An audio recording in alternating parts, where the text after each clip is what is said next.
நண்பா தளபதி தொண்டர்கள் எல்லாத்தையுமே வணக்கம். இன்னைக்கு ஒரு தேமகனை வச்சு தான் அடிக்க போறோம். அந்த தேமகனுக்கு ஒரு சரியான செருப்படி அப்படின்றது வந்து கிடைச்சிருக்கு. என்ன ஏன் தளபதி மேல வந்து வன்மத்தை வந்து கொட்டிட்டு இருக்கான் கிடைக்கிற கேப்ல.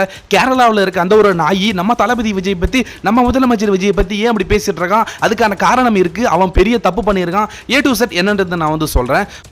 ஜோசப் விஜய் என்றும் நான் ஃபர்ஸ்ட் ஆஃப் ஆல் வந்து நான் தேமகன் சொல்றதால வந்து இவனை தேவி மகன் அப்படின்னு நினச்சிக்காதீங்க, தெய்வ மகன் அப்படின்னு வந்து சொன்னேன். ஏன்னா இவன் தான் வந்து ஒரு ஓடுகாலியாக இருந்துட்டு இருக்கானே தவிர இவனுடைய அப்பா மலையாள சினிமாவில் ஒரு மிகப்பெரிய நடிகர் சீனிவாசன்.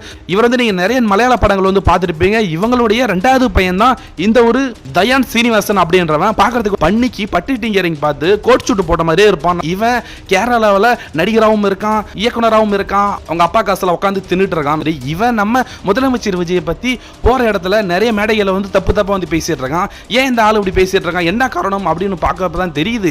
நம்ம தளபதி விஜய், நம்ம முதலமைச்சர் விஜய் தமிழ்நாட்டில் மட்டும் கிடையாதுங்க. தமிழக வெற்றி கழகம் இப்போ தமிழ்நாட்டில் இருக்கு. ஆனால் கேரளாவிலையும் வந்து தமிழக வெற்றி கழகத்தை வந்து கொண்டு போகணும் அப்படின்றது தான் நம்ம தளபதி விஜயோட ஆசையாக இருந்துட்டு இருக்கு. நம்ம தளபதிக்கு தமிழ்நாட்டில் எந்த அளவுக்கு வந்து ரசிகர்கள் இருக்காங்களோ அதை விட அதிகமாகவே வந்து கேரளாவில் இருந்துட்டு இருக்காங்க. மன்றங்களும் அங்கே நிறைய இருந்துட்டு இருக்கு. அதனால அங்கேயுமே வந்து அரசியல் கட்சி வந்து விரிவுபடுத்தணும் அப்படின்றது தளபதியோட எண்ணமாக இருந்துட்டு இருக்கு. சமீபத்தில் கூட வந்து கேரளாவில் வந்து ரசிகர் மன்றங்கள் வந்து கட்சியாக மாற்றுறதுக்கான வேலைகள் நடந்துட்டு இருக்கு. அதுக்கான பணிகள் அப்படின்றது வந்து தொடங்கிடுச்சு.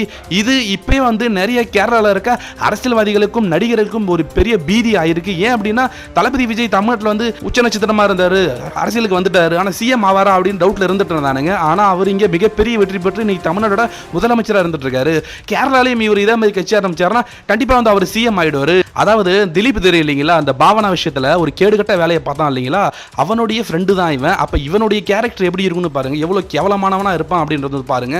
ஆனால் இவன் பேசின பேச்சுக்கு தமிழ்நாட்டில் இவனுடைய ஒரு படமும் வந்து ஓட போகிறது கிடையாது. இவன் இயக்குனராக எடுக்கிற படமும் ஓடாது. நடிகனா வந்தாலும் செருப்பு கட்டி தான் அடிப்பாங்க. நிறைய பேர் வந்து இப்பயே நீ தமிழ்நாட்டுக்கு வந்து பாரு, அவனை செருப்பு கட்டி அடிக்கிறேன் அப்படின்ற மாதிரி நிறைய பேர் வந்து கமெண்ட்ஸ்லேயும் வந்து பேசிட்டு இருக்காங்க.